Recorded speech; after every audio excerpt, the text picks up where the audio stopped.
예, 또 한 분의 이 존경한 분이 계십니다. 좀 겉에 보시는 지긋한 보시는데 언제부터 또 거리에 나와서 또 우리와 함께 해주셨던 분이십니다. 한국교회 반동성애 교단연합 사무총장이신 김성한 목사님 모시겠습니다.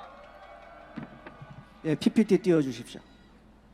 서울시 학생인권조례는 지금부터 약 12년 전에 2011년 12월 19일 서울시 의회에서 통과되었고 한 달 후에 2012년 1월 27일에 선포되었습니다. 그리고 이 나라의 재앙이 시작되었습니다. 서울 학생인권조례가 통과되자마자 제일 먼저 넉 달도 안 돼서 제일 먼저 한 일이 뭐냐면 미션스쿨에 종교를 감시하는 인권옹호관을 두겠다는 것입니다. 학교에 대한 감시가 시작되었습니다. 그러자 제일 먼저 이단들이 설치기 시작했습니다. 이단들이 교목들을 협박해서 이단에 대한 모든 비판을 금지하라고 협박을 시작했던 겁니다. 그래서 요즘 학교에서는 이단이라는 말을 아예 꺼내지도 못하게 되었습니다. 며칠 전에 방영된 내가 신이다라는 방송을 보신 분들 경악하셨겠지만 학교에서 이단 예방 교육도 하지 못하게 되었습니다. 이게 벌써 10년 전 일입니다. 그리고 6년 전에 드디어 학교에서 동성애 위험성을 교육한 교사에게 징계가 떨어졌습니다. 시민들이 나서서 서울시 교육청에 강력 항의해서 이 교사는 징계를 면했지만 이런 식의 동성애 독재 교육이 학교에서 시행되기 시작했습니다. 2017년에는 서울시 교육청이 관내 모든 학교에 공문을 발송해서 동성애 혐오를 금지하라고 협박성 공문을 발송했습니다. 그리고 이 서울 학생인권조례에는 상당히 수상한 사상적 배경이 있습니다. 2019년에 조희연 교육감은 서울 평양 학생 교류 사업을 제안했습니다. 학생들에게 공산주의, 종북 사상을 주입하겠다는 의도가 아니겠습니까? 2021년 서울시 교육청은 초중고 학생들에게 북한을 미화하는 종북 서적을 권장 도서라고 추천했습니다. 이 책의 내용을 보면 경악하지 않을 수가 없습니다. 북한의 핵무기를 옹호하고 주한미군 철수를 주장하고 탈북자들을 비하하는 이런 것을 통일교육이라고 학생들에게 가르쳤습니다. 서울시 교육청이 추천한 책에 이런 내용도 있습니다. 북한 주민들은 고기를 마음껏 먹게 되었다고, 지상낙원이라고, 북한이 경제적으로 아주 풍요롭다는 것입니다. 거짓말 아닙니까? 왜 거짓말을 가르치는 겁니까?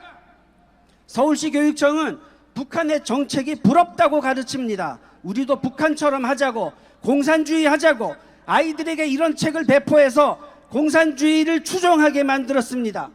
이 책을 읽은 학생들의 반응을 보면 북한이 부러운 생각이 들었다고 말했습니다. 이 책을 읽은 학생들은 북한이 살기 좋은 나라라고 말했습니다. 그리고 이 책에는 북한에도 종교의 자유가 있다고 주장합니다. 이런 책을 서울시 교육청이 아이들에게 추천 도서라고 권장했던 겁니다. 북한에 종교의 자유가 있습니까?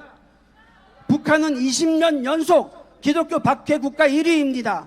학생들에게 거짓을 가르치는 사악한 서울시 교육감 즉각 사퇴하라!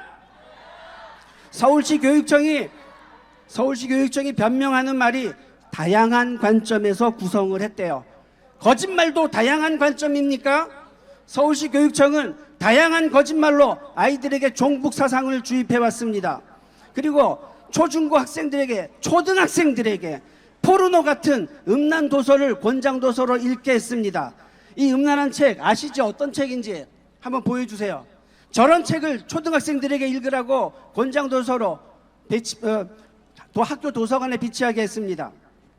그리고 서울시 교육청에서 혁신학교, 혁신교육을 하겠다고 해서 학부모들이 기겁을 하고 반대한 사실들을 잘 아실 겁니다.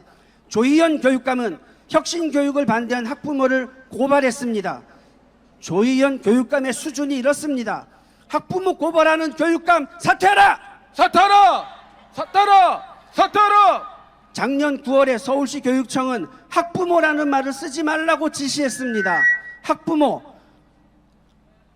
아버지와 엄마만 있는 게 아니고 아버지만 둘이 있는 집도 있고 엄마만 둘이 있는 집도 있으니까 학부모라는 말이 차별이래요. 성차별이래요. 그래서 그냥 보호자라는 말을 쓰라고 했습니다. 이게 말이 되는 이야기입니까? 동영상 하나 보여주십시오. 동영상 하나 보겠습니다. 청소년도 성적 인간입니다.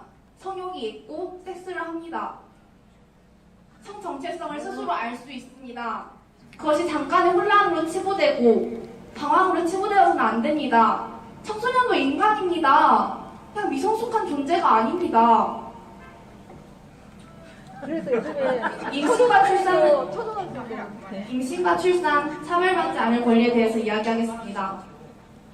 임신과 출산은 예, 섹스를 거기까지 하면 보죠. 예, 누구나 거기까지 취할 수 보겠습니다. 있는 위험입니다. 학생들도 성관계할 권리가 있대요. 이렇게 가르쳤어요. 학부모들이 서울시 교육청에 입장을 밝히라고 수없이 공식적으로 민원을 접수했는데 서울시 교육청은 한 번도 답변을 하지 않았습니다. 민원 서류에 답변하지 않는 기관은 징계받아 마땅합니다. 서울시 교육감을 처벌하라! 서울시 교육청은 죽었습니다. 학생인권조례가 제정된 이후에 서울시 교육청은 사망했습니다. 이제 죽은 서울시의 교육을 다시 살리려고 우리 시민들이 나섰습니다. 서울시 의회와 서울시 교육청은 시민들의 소리를 귀담아 듣고 국민들을 두려워하고 학생인권조례 당장 폐지하라! 폐지하라! 폐지하라! 폐지하라! 예, 우리 김성환 목사님 생생한 시청각 자료를 통해서 우리가 그 민낯을 정확히 보고 있는 거 아닙니까?